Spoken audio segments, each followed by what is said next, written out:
Hello students, our today's topic is SN1 and SN2 mechanisms. So before knowing what are SN1 and SN2 mechanisms, we must know what are nucleophilic substitution reactions. So starting from the nucleophilic substitution reaction, the term substitution means एक ही जगह पर कोई दूसरे का आके बैठ जाना। हमें ये क्रिकेट वगैरह मैच में देखते हैं कि इसने इसको सब्स्टिट्यूट किया, तो वही सब इस केमिस्ट्री में होगा। तो इसमें क्या है कि हम एग्जांपल लेंगे अल्काइल हैलाइड की।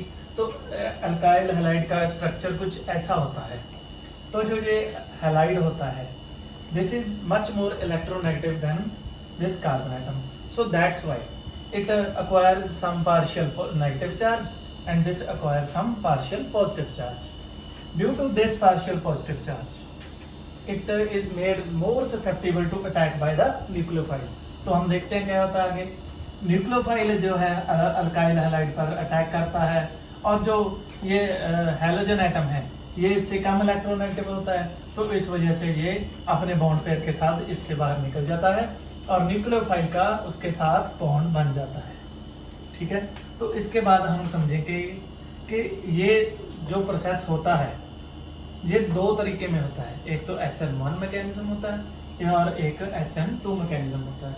हम इसके बारे में समझ लेते हैं कि न्यूक्लियोफाइल जो है ये हाइड्रोक्साइड आयन भी हो सकता है, ये साइनाइड भी हो सकता है सैनो ग्रुप वाला, और ये इसके साथ जो ईथर बनाने के लिए विलियमसन रिएक्शन में देखते हैं हम लोग कि वो अल्कोक्साइड, सोडियम अल्कोक्साइड लिया जाता है। तो ऐसे ये सब न्यूक्लियोफिलिक सब्स्टिट्यूशन रिएक्शंस करते हैं। तो इसके बाद हम जानेंगे कि SN1 क्या होता है और SN2 क्या होता है। So students, we will learn about the SN2 mechanism first. So as the name suggests, substitution nucleophilic bimolecular. 2 means bimolecular. So we will take an example of methyl chloride being attacked by the nucleophile hydroxyl ion.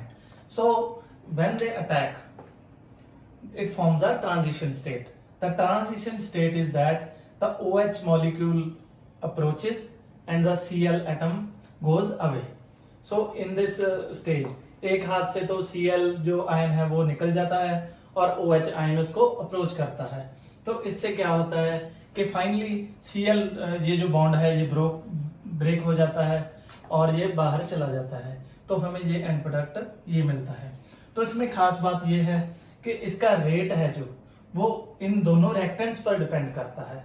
इसी वजह से हम ये लिख सकते हैं कि rate depends upon the CH3Cl as well as OH hydroxide ion. So after that we can say that this is a concerted reaction. Concerted means जो रिएक्शंस एक सिंगल स्टेप में टेक प्लेस करती हैं। और इसके अलावा इसके बारे में ये बताया जा सकता है कि ये ज्योमेट्री को चेंज कर देती हैं, inversion of the geometry. This means that ये जो हमें हाइड्रोजन पहले फ्रंट पे अप्रोच कर रहा था वो दूसरी साइड चला जाता है। जैसे कि एक अम्ब्रेला, जब हम कभी कभार बारिश में या ज्यादा विंड आने से उसकी ज्योमेट्री चेंज हो जाती है, जो नीचे वाला हिस्सा वो ऊपर आ जाता है, तो इस वजह से हम इसे बोलते हैं वाल्डेन इन्वर्जन। तो ये जो H वाला बॉन्ड है ये हमें आगे अप्रोच कर रहा था, ये पीछे चला गया, तो इससे इन्वर्जन होती है ज्योमेट्री की। ठीक है, talking about the relative reactivity, तो ये ऐसा फैशन ऑर्डर फॉलो करती है, प्राइमरी, सेकेंडरी, टर्शियरी। इससे पहले आता है मिथाइल, जो हमने ये मिथाइल क्लोराइड लिया था एग्जांपल। तो ये क्यों आता है, इसका रीजन है क्योंकि इसमें स्टीरिक हिंड्रेंस कम होती है, इसकी वजह से ये ज्यादा वल्नरेबल होता है रिएक्टिविटी के लिए।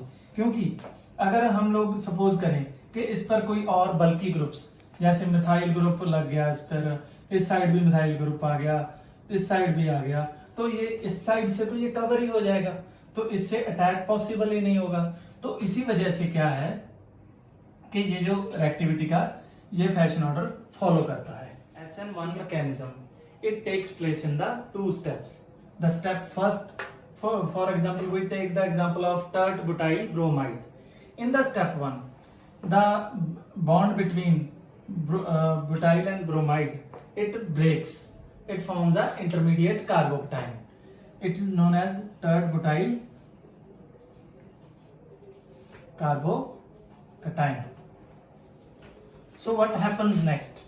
That the Br is removed from it, and इसके बाद क्या होता है सेकंड स्टेप में कि जो कार्बोकेटाइन हमने बनाया था वो अटैक में आ जाता है न्यूक्लियोफाइल के, ठीक है। उसके बाद क्या होता है कि ये एक दूसरे की नीड में होते हैं, तो इसी वजह से ये बहुत फास्ट स्टेप होता है और हमारा ये जो एंड प्रोडक्ट है tert butyl hydroxide is formed.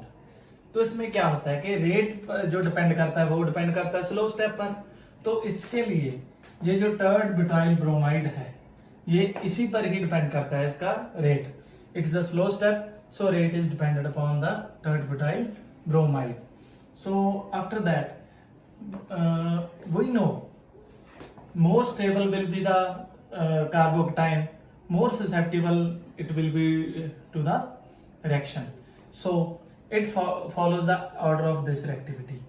The tertiary is more stable than the secondary carbocation, more stable than the primary carbocation. So also it follows same reactivity. Tert butyl is more susceptible to the SN1 reaction than the 2 degree or 1 degree carbocations.